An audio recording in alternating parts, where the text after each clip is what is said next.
Who was Mwansa to you? A second-born son. Brother and friend.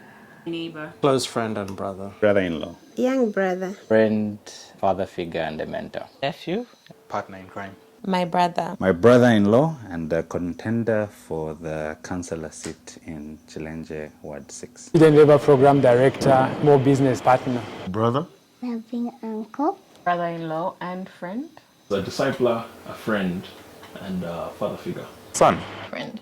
An inspiration. Good friend. Guardian at some point.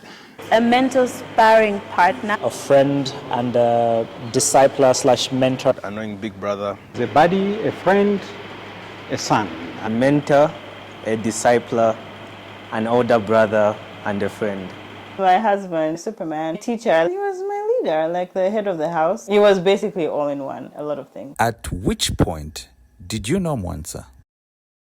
When he was born. 2019. I've known him for a long time. My whole life. 2007. The day he was born. We grew up in the same church. A cell group in Kawata. From birth. At KBC during our YP days. When we were just about to get married. We met at KBC. CBU. CBU. 2021. When I was in high school. From a very young age. As a boy. From the time I was born. 2016. When he was born. He came back from Cyprus? Yeah. How would you describe Mwansa in one word? Affectionate, humorous. One word. One word. Affectionate. Energy. A thinker. Knowledgeable. A doer. Proactive. Crazy. Genius. Faithful. Unique. Compassionate. Busy. Loving. Smile. Whimsical. Visionary. A genius. Creative. Committed. Committed. I would say loud. Dynamic. Yeah, the man of science. Restless. Eclectic. Radical. Real. Reader. Dedicated. Devotion. Cultured. Favorite memory? I was doing a road trip with him to Livingston, and we were listening to the Chronicles of Narnia at 2 times the speed. Mwansa would make me carry his bag at the Lusaka Baptist Church conference, and then he would pay me. It didn't matter what occasion it was. He wanted it to be pleasant. He livened up the entire atmosphere. Received a call from Mwansa to say, hey, let's go to Mazabuka. Went to Mazabuka, talked about war fences, or how much he didn't like them, and we came back.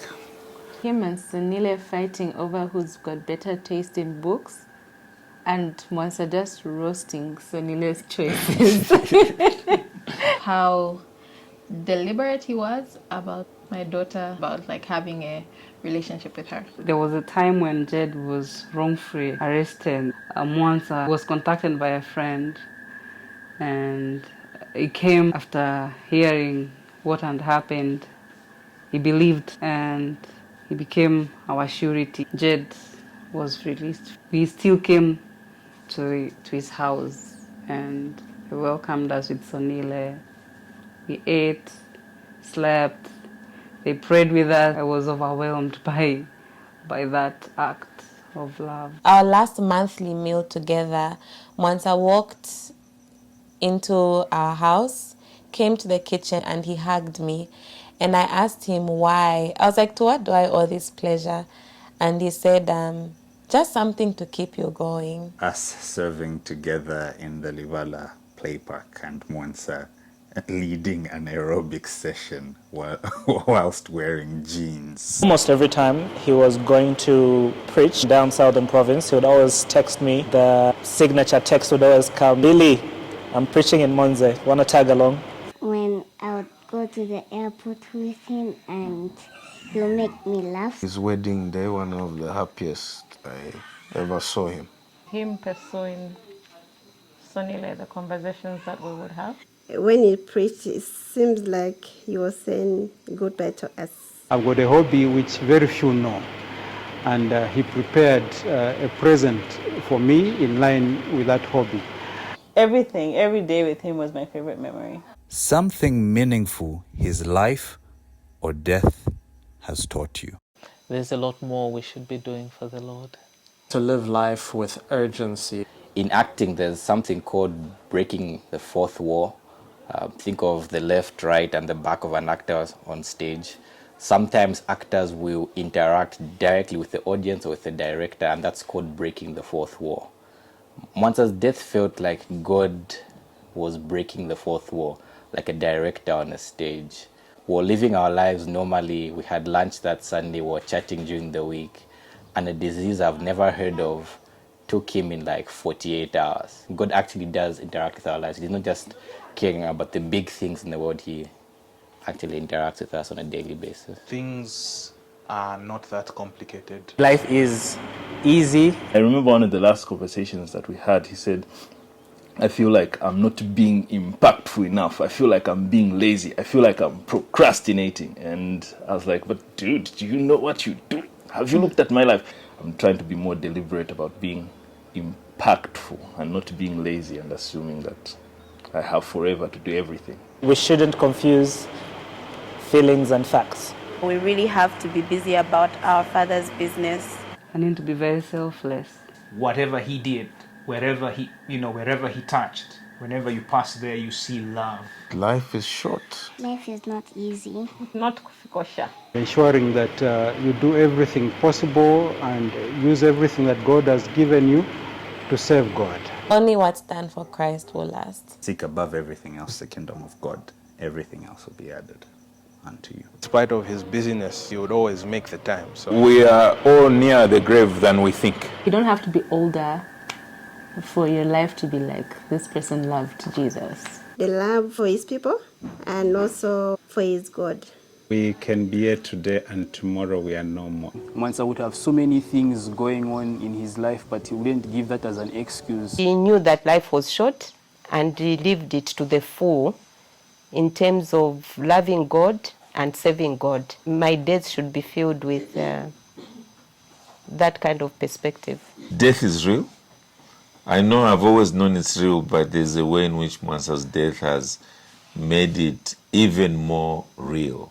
I'll soon be gone, and therefore I should be doing that which will remain as a lasting legacy after I am gone.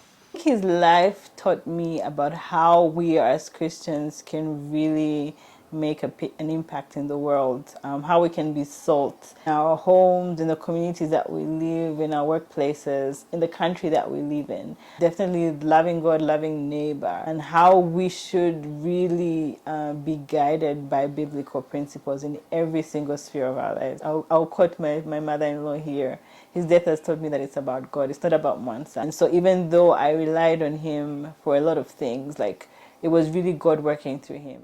By this, all people will know that you are my disciples if you have love for one another. This is absolutely remarkable.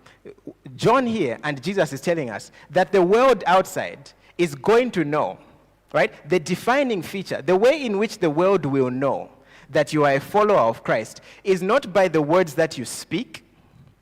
It's not by the fact that you can sprout the systematic theologies. It is by the way in which you love, not the stranger on the street, but it's the way in which you love the people of God. The very people in this building right now. Feel free to look around. The very people here right now. That's how the world will know that you are the disciples of God.